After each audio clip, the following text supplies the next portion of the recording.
Hello, welcome to the Edge of the Box podcast, a podcast by WhoScored.com.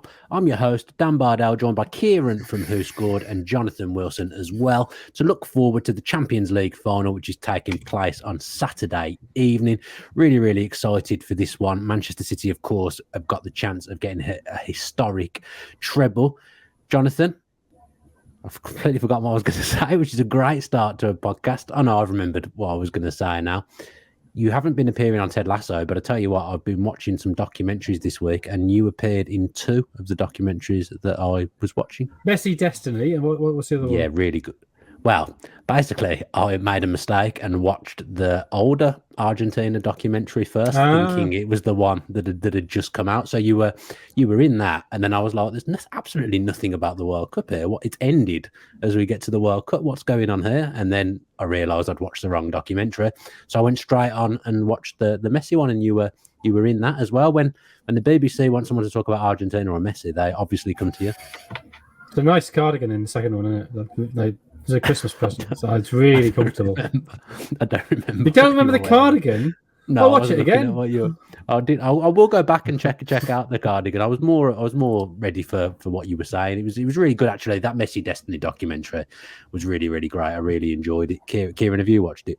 I've watched the Messi one, yeah. I think I watched it. I think they had it on during the World Cup. Yeah, it was really good.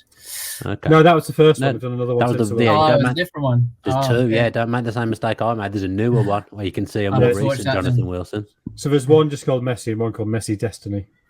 Okay. Like Top Gun and Top Gun Maverick. Yeah, exactly. I'd missed you being in Ted Lasso. Ted Lasso is fit. Not that you were really in it, but your book was in it. So I got my Jonathan Wilson fix elsewhere by watching documentaries this week. But of course, excitingly, if you are a fan of Ted Lasso, or even if you're not, the book that keeps on appearing in that, its new edition comes out tomorrow, Thursday, June the 8th. So you can go and order it wherever you want, but make sure you get the one that says 15th anniversary edition. It's a slightly paler cover. I might treat myself to the newer edition. I've got the other one. I've got the other one. I've not read it. I'm obviously not going to get any comps from you, so I'll have to buy it myself. But yeah, I'm going to do that after this. I'm going to treat myself to the new edition. I'm touched. Yeah, looking forward to reading that before bed every night. Anyway, I've gone on way too long about Jonathan Wilson. Let's talk about Manchester City v Inter Milan. It is, of course, the Champions League final this weekend. Jonathan, potentially Manchester City's clutch player, Ilkay Gundogan, could be his last game. He's pivotal at the end of last season in winning them the league. Pivotal again this season with some really important goals. And, of course, 2 goals in the FA Cup final as well. So you'd expect him to be amongst it because he really seems like a big game player. Yeah, I think we've seen the last 2 seasons that he's timed his form just right, that he's come into form sort of the March, April time. And that last sort of 8-10 games of the season has been when he's been at his best. I think he's a brilliant player anyway. I think the balance of that midfield with Rodri holding, with De Bruyne as the creator, and him sort of filling that gap, I think is pretty much perfect. I'm slightly surprised that City apparently so willing to let him go, but they tend to get decisions like this right. I mean, we were slightly baffled when Jack Cancelo left. We were slightly baffled when Leroy Sané left, and they both turned out to be the right thing. So I think one of the facets of a club that has success over a long period is working out when to release players who've been good for them, not being over sentimental. The issue is over the length of his contract, isn't it? Which I guess often happens to players as they get into their 30s. But yeah, I mean, if Arsenal do sign him, and Arsenal seem to be the team who are making the biggest noise about signing him, I think he'd be another excellent City cast-off for them. But it would be a City cast-off.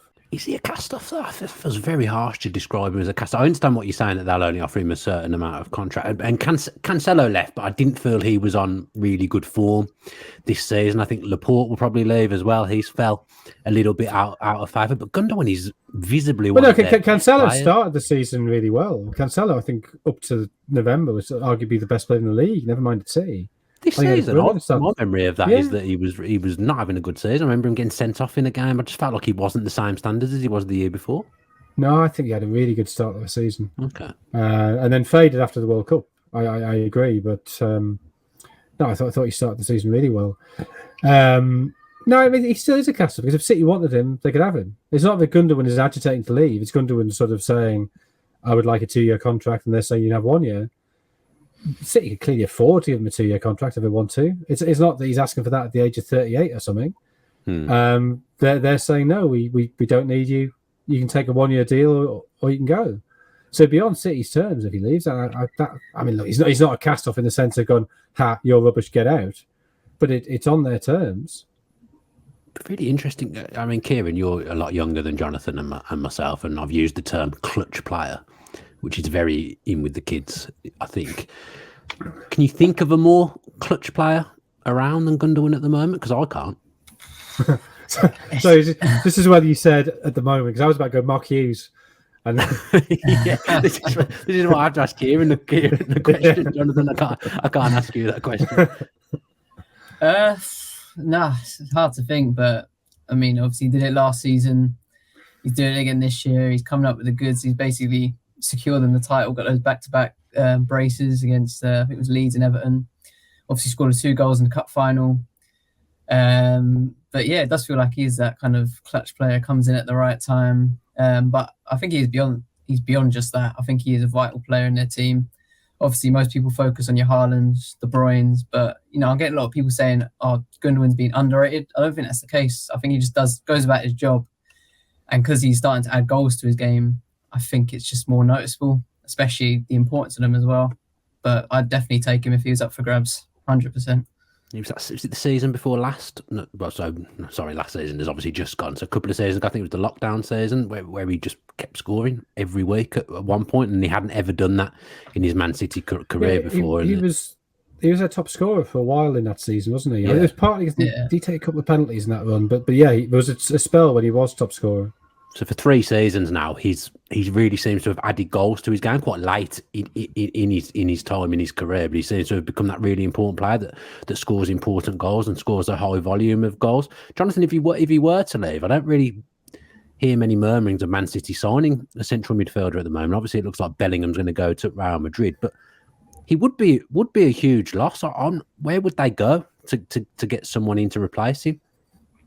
I mean, they would need somebody. I mean, you could play Bernardo Silva centrally and play Riyad Mahrez on the wing. Yeah, that would not be a disaster, but I think it's weaker than what they've got. They'd need a player body in to replace him, though. They'd need. Yeah, they would absolutely. I guess my point with that is that you wouldn't need somebody to come in and be brilliant immediately. You could slowly integrate them. Maybe they've seen Calvin Phillips in training, and he's playing much better in training than we realise, and that he is ready to step into the side. And we've seen him play alongside Declan Rice for England the way he maybe could play, not totally dissimilarly to how they need him to play alongside Rodri. That's a possibility. It's very difficult to say because he's played so little this season, but they do have another, what was he, 60 million quid they paid for him? So they do have another expensive midfielder sitting there waiting for his chance. So maybe they just have confidence in Calvin Phillips. Yeah, I mean, you mentioned Phillips could potentially play next to Rodri there, Jonathan. Ciarán, Rodri, of course, didn't play the last time Manchester City got to a Champions League final, which seems borderline ridiculous now that he'd be left out, because I can't remember a time when he wasn't in Manchester City's midfield now. He's been a mainstay. He plays every single week. He's one of the ones that rarely gets rotated because they haven't got someone of the calibre to come in and replace him. Is he arguably their most important player, Rodri? I know I've just waxed lyrical about Gundogan, but Rodri feels the one in the team that they really can't do without, and he'll be pivotal against Inter Milan at the weekend. Yeah, I think so. I think he's vital in a number of ways. Of course, I'd say he's up there as one of the best in his position in the world. I think, the stats, the stats tell stories. Obviously, he's one possession in the midfield third most in the Premier League and the Champions League as well. And in that final, it wasn't more so the defensive side of the game. I know they lost, of course, but it was just the 1-0. But it was the whole build-up. It almost like they lack something. They lack something in the base of their midfield, and their more creative players were kind of limited. In that game alone, they only created 5 key passes. That kind of sums it up. And Mason Mount alone for Chelsea in that game created 3. So it kind of shows they were very limited. Because, as I said, the more attack-minded players had to play a bit more deeper. I mean, I think their midfield 3 was Foden, Gundogan, and Silva. So that tells you all you need to know. Whereas in this new system, we see Rodri just sits in that almost base with Stones in front of the back three. So obviously, the more creative players are allowed to go forward and flourish. And yeah, in that sense, I think he's just so key to the build-up, and he's always involved in so many different ways. I mean, in the Champions League, no players had more accurate passes or touches. So it just shows how involved he is in matches. But yeah, if you take that element out of Man City's team, it's almost, kind of breaking the puzzle, I suppose. I can't think of a better phrase, but and it kind of breaks the whole team down. So yeah, I'd say he's up there as probably one of their most important players, and definitely one of the first on the team sheet. It was that decision that got levelled at Pep as overthinking. I mean, it's one decision in one game. I can't remember too many other times he's got much wrong. Pep, but because they haven't won the Champions League, because he left Rodri out that night against Chelsea, that has become like a pivotal moment in his history and Manchester City's history. So they'll be looking to extinguish that this weekend, Jonathan. Yeah, I mean, it came after a series of slightly odd decisions in key European games. If you think the game against Lyon, when he suddenly went to a back three as some kind of defence against Lyon's counter-attacking, you're sort of thinking, come on, it's Lyon. They were 8th in Liga or something at the time. Why are you changing to accommodate them? They should be scared of you. If you remember the game at Liverpool in the Champions League when they conceded those 3 goals in the first half, and I think they played a 4-4-2 that night with Gundogan on the left. There was at Bayern, there was the slightly strange selection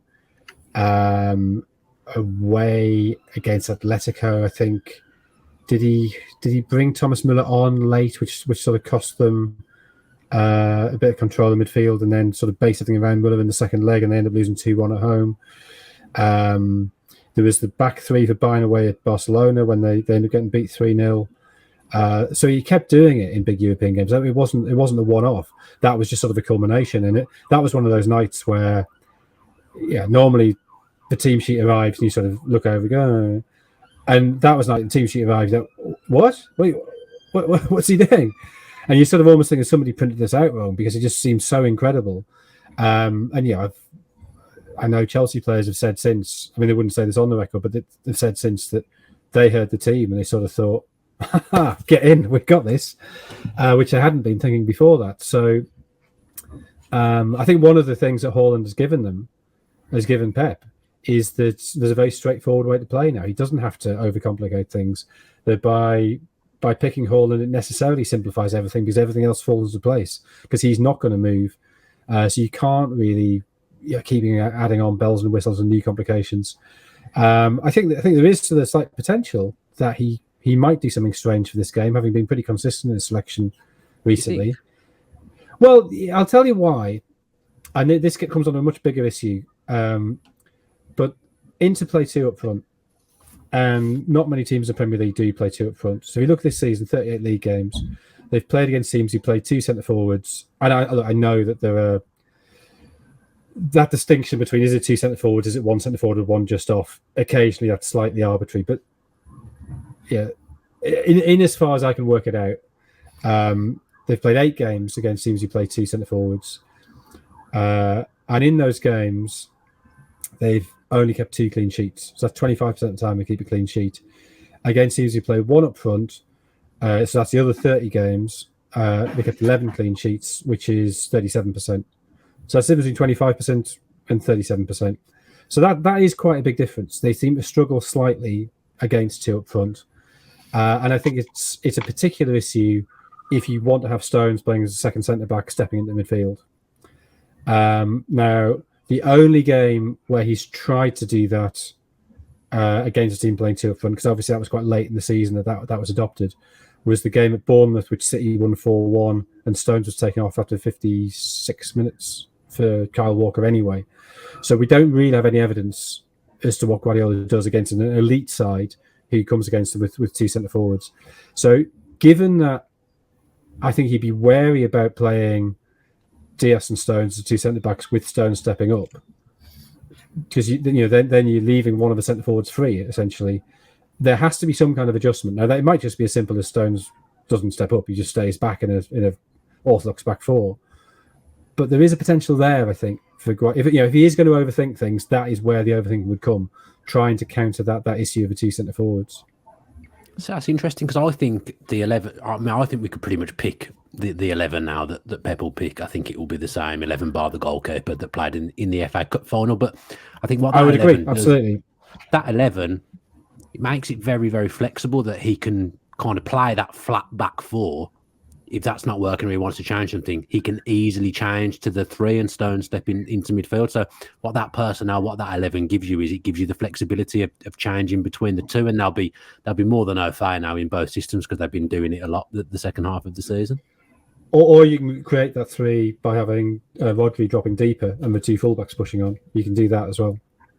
Yeah, true. So it's kind of like, because that 11 is so flexible, and Bernardo Silva hasn't played on the right hand side too many times in the league, but in the big European games, he tends to be the one that plays there. His work rate's so immense, and he's very good tactically and very good defensively as well. I think City just having that flexibility will mean that he doesn't need to overthink it, if that makes sense.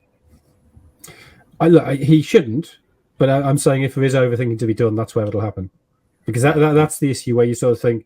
Him playing the natural way that it feels like City play over the last 3 months. That's where you sort of think, I wonder if that's going to work. So that's where there could be a tweak.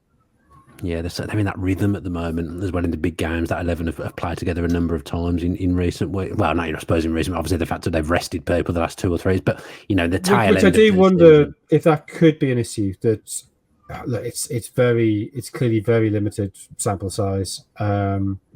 And it's partly to do with resting players against Brentford. But he didn't play that well against Brentford last day of the season. The Cup final, they were better than United. They deserved to win it. They weren't quite at the level they'd been a month earlier. So you do wonder whether... Well, I think it's a natural thing. I think Guardiola is pretty much on record as saying he aims to get his teams to peak in April. And that obviously was absolutely critical in terms of winning a league, in terms of getting to the Champions League final. It may just be that they've gone slightly over that peak, and they're still clearly way, way better than Inter. But I don't think they're quite as remorseless as they were sort of 4-6 weeks ago. No, I never felt they were in any great trouble at the weekend against Manchester United. I almost feel, Kieran, as if they've been saving themselves for this one, this Champions League final. This is the one that they really, really want as a club, as a manager, and as players. Yeah, I agree with you there. I think no one really expected that quick start after, 13 seconds. I think that kind of shocked everyone. But yeah, I mean, City could have easily won a lot more. Man United weren't great, but I don't know. Like you said, I think they kind of held their foot off the gas a bit. And I think they're full focus on this weekend. I was sort of surprised at how poor Man United were in a way. I mean, I wasn't, but they could have easily done a lot better. But City probably knew that they had the game won, and yeah, like you said, full focus on the Champions League. Yeah, and they're coming up against a familiar face, Jonathan Edin Dzeko. We expect to line up alongside Martinez up front for Inter Milan. Really, in history for Man City, he was a big player. And again, this is one of those interesting side stories that sometimes develop in games. Dzeko coming up against his old club. Do you think he was underrated when he was at Manchester City? Yeah, I do. I mean, that QPR game was him who got the equaliser, which I think people can forget. I think he performed a very, very useful role for them. Is he an absolutely elite level player? Probably not quite, but he's a very, very good player. And I sort of feel his level hasn't really dipped that much. I mean, he's 37 now, is he? And he's still playing. Yeah, that first leg against Milan, that first half, he was brilliant. And I think he's always suffered right throughout his career that he sort of just doesn't look like a footballer. So when he was at Željezničar, the story was then that Bosnia is sort of famous for its sort of diminutive, very technically gifted dribblers, and he's clearly not that. And so his nickname was Kloč, which means like a pole that you put a sign or a lamp on top of. So like lamppost or something. And they didn't really sort of seem to grasp how good he was at that role. And the story is when they sold him to Plice in Slovakia, I think, or Czech Republic, for 25 grand. All the directors at Željezničar went out and had champagne to celebrate because they couldn't believe they got 25 grand for this lump. And then, a couple of years later, he's moving for millions of euros to Wolfsburg. So I think throughout his career, people have looked at him and they sort of, I don't know, there's something slightly ungainly about him. He just doesn't have a grace that we sort of associated with a great player, but I think he's been a hugely useful player. I think he's been a great player for Bosnia over that sort of 10, 15 years when Bosnian football was, they kept on losing in playoffs and eventually qualified for the World Cup in 2014. Clearly he's past his best now, but still to be playing in a Champions League final at 37, that's a great achievement. He's had an impact everywhere he's gone as well. He was very good at Roma as well, which got him the move to Inter Milan. Important player for City, scored some important goals, and obviously did very well at Wolfsburg as well, which was what got him the move to the Premier League in the first place. I just think it's an interesting dynamic, and as a front two or one playing off them, like I think Dzeko and Martinez, that's a difficult proposition for any team. Albeit, Inter Milan lost the league by 18 points to Napoli. They've lost 12 times in the league, but they've won 2 domestic trophies and they've got the chance of winning a European trophy this weekend as well. They've got interesting, dangerous options off the bench as well, haven't they, Ciarán? I mean, we expect Lukaku to start on the bench. That's a hell of a player to be able to bring on in a final. 100%. He scored 3 goals off the bench. All of his 7 appearances have come off the bench as well, and he has been very clinical in terms of players who have registered 100 minutes in the Champions League. He's got the 3rd best rate in terms of touches per goal. So every 27 touches, he scored a goal in the Champions League. So it shows Haaland had it. I think it was 17.9, and then Osimhen's second with 25 touches per goal. You could have guessed the top 2. In fact, I probably wouldn't have guessed the 3rd, but I would have guessed the top 2, I think. But no, it just shows you obviously the clinical nature of him from the bench. Like you said, he probably will start from the bench, but equally he could be a good option to start from the off with Dzeko. If they decide to switch it up, maybe add a more physical presence up front. They're 2 strikers who are quite tall. They win a lot of aerial duels. It could cause City problems, especially if Inter decide to go with more of a long ball approach, which they have at times during the campaign. But like you said, it's a quality player to have from the bench. But then equally, City have got Julian Alvarez, who ranks as the 7th best substitute in the Champions League this season, and we all know how good he can be from the bench. And he is a kind of different striker in a way to what Haaland is, and in a similar way he can play with him. So it will be interesting to see the role subs play in this final if they, of course, needed later on. Yeah, another interesting player for Inter Milan, Jonathan, is Denzel Dumfries. Player, I can't claim to watch a load of Italian football because I don't, but whenever there's an international tournament rolling around or knockout of the Champions League, Dumfries is always someone that stands out. What have you made of him over his career? Yeah, I mean, it's him and DeMarco on the other side are clearly big threats from wing back, and that's another issue where playing against back threes, City's record is not as good as it is playing against back fours. I think it's 2.11 points per game against back threes this season as opposed to 2.4 something against back fours. So Dumfries and DeMarco, between them, I think, is it 8 assists and 4 goals this season? So they do pose a threat going forward. I think DeMarco was that first half of the game against Milan, of the first leg against Milan, was exceptional. And if you look back at the game when City lost at home to Brentford, and I think that's probably the best any team's played against City this season. And okay, it's City before they hit their real top form in March, April. And that was partly to do, and that was a 3-5-2 that Brentford played. So I think City have only played against 3-5-2 4 times in the league this season. One of them was against Forest, where they won very comfortably 6-0. One of them, they beat Brighton 3-1. And then the other 2, the Brentford games, which they lost both of them. But if you look at that Brentford game, and it's such a weird thing to say that the team playing City in the Champions League final need to have a look at Brentford for a model of how to play. But they had the very mobile front 2, with Tony and Mbeumo, which is hard for Inter to replicate. Lautaro Martinez can do that to an extent. Neither Lukaku nor Dzeko, and I think Dzeko probably will start. Neither of them has that mobility. But equally, their job really is 8 men behind the ball, 2 men to find space. Well, Dzeko is intelligent enough to do that, to try and find pockets of space. He doesn't have to do it quickly, as long as he does find the space. But then the other thing Brentford did incredibly effectively was to get Rico Henry forward from left wing back. Now, Can DeMarco and or Dumfries do that? Well, possibly, yeah. But I think it's that left side that looks interesting. As you know, I'm a huge fan of Bernardo Silva, but he's not a physically big player. And if you have a wing back charging past him repeatedly, as Rico Henry did in that game, and it was Bernardo Silva playing on the right that game, one of the league games where he did do that. Negates what I said earlier. Well, I mean, you're right, but that was a game where that did happen. Can DeMarco put similar physical pressure on Bernardo Silva? Yeah, probably not quite to the level of Rico Henry, but yeah, he can pressure him. And 7-goal involvements this season shows what a threat he can be. So if Inter are going to win this game, and I don't think they will, but if they were to do so, they're going to have a back three. They're going to have a wing back sitting deep, not leaving space behind them. And you think of the second leg of a semi-final, have Bernardo Silva found space behind Camavinga. You can't let that happen, obviously. They're going to be playing the midfield three pretty deep, which you assume will be three of Çalhanoğlu, Mkhitaryan, Barella, and Brozovic. Sorry. He's tend to have been left out more, doesn't he, Brozovic? Well, I think it largely depends on Mkhitaryan's fitness. But the point is, any of those four, whichever three they perm from those four, all of them will be quite happy sitting deep, but all of them are also good on the ball.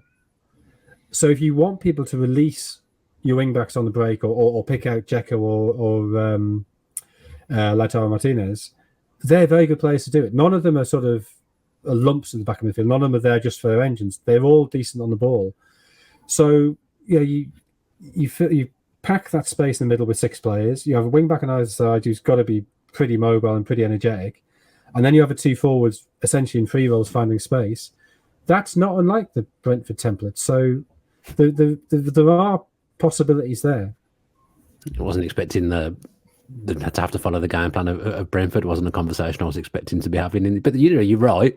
Brentford did the double over Manchester City. Manchester City really, really struggled with them twice. So yeah, I think you're right.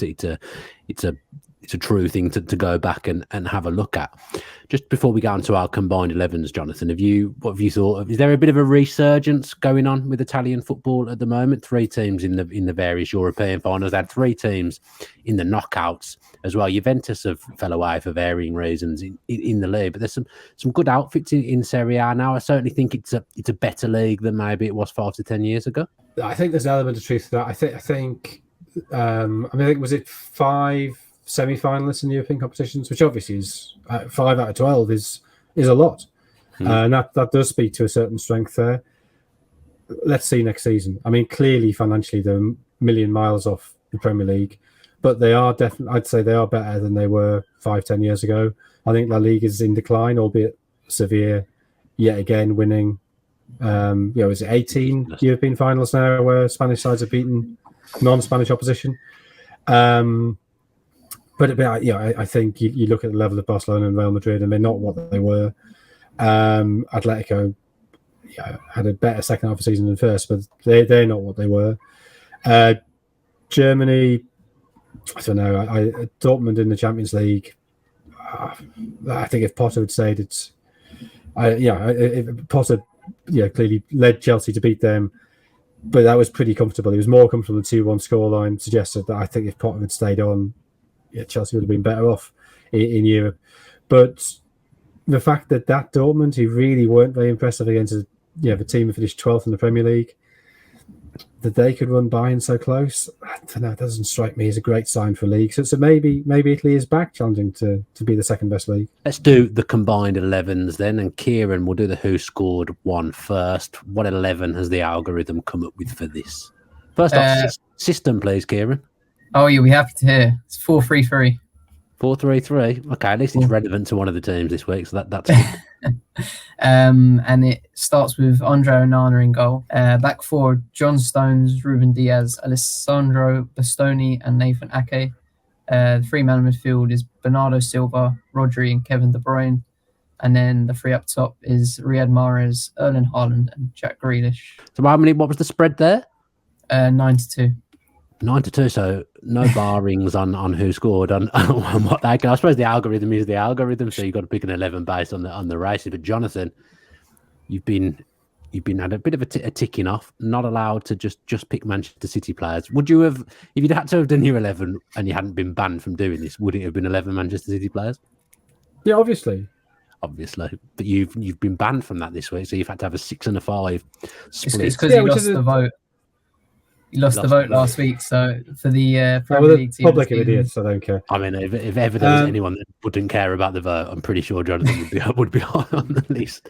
So obviously, the team I'm about to give you is weaker than the Manchester City team because it's got 5 interplayers in it. Because I have to. It's up to the manager to try and make a team out of that, though, isn't it? It's up to but they're two teams who play it's 2 teams who play in completely different ways. So trying to merge them is a nonsense. So what you end up doing is trying to do the least damage. So these interplays aren't good enough to play in a 4-3-3. So I've had to go to a back 5. So which 5 interplayers can I pick that will do least damage to the City team? Well, let's go for Onana in goal. Yeah. We'll have a Cherby at the middle of the back 3 with Stones and Diaz either side of him. We'll have the two into wing backs. So we'll have Dumfries and DeMarco. We'll have a City midfield, obviously. So Rodri, Gundogan, and De Bruyne, and then you have to have Haaland, which leaves me having to pick Lautaro Martinez to play off Haaland. I mean, it's not as good a team as just picking 11 City players. It's not as good a team as picking 10 City players or 9 City players or 8 or 7. But that's the best team I think you can make using only 6 City players, having to have 5 of this into a lot of jokers. Well, here's a treat for you. I've had a go at doing it this week, Jonathan. So I've got the same rules as you. I've got exactly the same. Well, got a similar system to you. I've done it slightly differently there. So I've gone for Onana in goal because he's actually a very good goalkeeper. Anyway. Well, Edison's had the worst season he's had at City, probably. So I think that's even if you were doing an 11, Onana might have a shout of getting in. And he is good with his feet. Yeah, he got in the WhoScored too, didn't he, Onana? Yeah. So he's in there. I've gone complete Man City back 3. Walker, Stones, and Diaz as my back 3. I've gone Dumfries as right wing back, and then cheated a little bit, which it probably ruins my whole team actually, and takes away what I've tried to do. I've gone Bernardo on the left because I think he could play. I think he could play that position in this team. He did play left back away at Arsenal. Well, I did that did cross my mind, so I've gone that. And it was dreadful. But for this game, we'll give him another chance there. I've gone Rodri and Barella as a 2. I really like Barella. He's a player that every time I watch him, I think he's got something about him. I love it. I love his energy. I think he's really tenacious in there. I think he's a high level player, Barella. And then De Bruyne playing in front of them as a number 10, and then the same as you, Lautaro and Haaland as my front 2. I think that's a good team. I think the team would go far in the Champions League, I would say. I think tactically that's a very good team anyway. Silence. No one thinks it. No. I think it's good. Yeah. Kieran, if you had to choose out of mine or Jonathan's team, which one would you choose? Could let Twitter decide again if we. Well, no, we're going to do that anyway. But I'm asking you. You got no hiding places on a 3-man podcast, Kieran. You've got to. You got to answer. You might edge it, Dan. I think. I might edge it. I mean, again, Jonathan doesn't care. He's not going to lose any sleep over you picking my team over his at all. He gets paid the big bucks for being the best football journalist out there, so he doesn't care. Yeah, he doesn't care. Doesn't care one bit. But I think it's an interesting exercise. I mean, clearly the WhoScored, if we put them on Twitter, the WhoScored team is probably going to win because it's 9 Man City players. Also, the way they do the Twitter thing, you see that one first, and you have to scroll all the way to right to get to it. Yeah, we're always at a disadvantage, aren't we? We'll switch it up this time, shall we? Yeah, put Jonathan's first. As you've just said, it's the worst team. We'll put Jonathan. Well, you have to make clear this is not actually my best 11. It's the best 11. Yeah, in fact, putting your team in there is almost pointless because we're operating under different rules. Okay, we'll put your 2 up for vote then. Could you not do it? Could we not have done it? I mean, it's too late now. But could WhoScored not have done the team with the same rules using the ratings? I mean, that would have haven't we only got about two players different? Me and you? Yeah, it's not much. Yeah. Who have I got that you haven't? Did you have Walker? Well, I've got a Cherby in. Yeah, I've got Walker. I know. I've got a Cherby. Is that it? Is that the only difference? You've got Gundogan. I got Gundogan and you've got Barella. How soon am I allowed to bring on substitutes? I don't know. I mean, I don't even know how the subs would work in this game. I'll do 5 in the first minute. Get rid of the Inter jokers and bring in the City players. You're not allowed to do that. You're talking like Inter. I think Inter. I don't think this is cut and dry. I think this will be close. I mean, 13-2 for a one-off game, especially Champions League finals. Yeah, I'm just having memories of me being convinced that Real Madrid would just win the Champions League as well, and Man City just absolutely ripped them to shreds, and they know what they're doing in the Champions League as well. So yeah, okay. Let's have some score predictions then. Ciarán, we'll come to you first. What's your score prediction? I've gone for 3-1 to City. 3-1 to Man City. Jonathan? 3-0 to City. I'm going to go 2-1 to Manchester City. I think it'll be close. Extra time wouldn't surprise me either. I think a lot of cup finals go to extra time. This extra time at the weekend would not. I really hope it doesn't. I mean, you're there, aren't you? Off 10 o'clock Istanbul time. So it'd be bad enough anyway, like finishing at midnight. But extra time and penalties. Finish at 1 a.m. I wouldn't be getting out when we get back to the hotel at 4:30, 5. No, not great for you. Good for the miles neutral, out of town as well. Miles out of town. Well, yeah, they put in a metro since 2005. So hopefully it won't be as bad as 2005. But it's from my hotel, which is pretty central to the stadium, is saying it's an hour and 20 minutes by metro, including 2 changes. So I don't even know how late the metro runs. I might have to wait and pick it up again the next morning. No, I'm sure you'll be. There's enough taxis in Istanbul. You can probably get a taxi. Let's call it there then. A lovely little chat about the Champions League final. Jonathan, have a wonderful time in Istanbul. Make sure you enjoy it. I mean, you go every year to the Champions League final, don't you? I mean, not the COVID ones, but yes. It's just normal life for you. I've never been to a Champions League final, so if I was going, I wouldn't care about anything. I'd be. But go on really late. Like the players do all this silly celebrating and stuff on the pitch. So that's it for the Edge of the Box podcast this season. Hopefully you've enjoyed the content. Hopefully you've enjoyed this video as well. Give it a like if you have, and comment below with your predictions ahead of the Champions League final this weekend. Have a lovely summer. Enjoy the last round of football. I say last round of football. There's going to be loads of football internationals and whatnot the weeks after as well. So football never really goes away. But enjoy it all. Have a good summer and stay safe.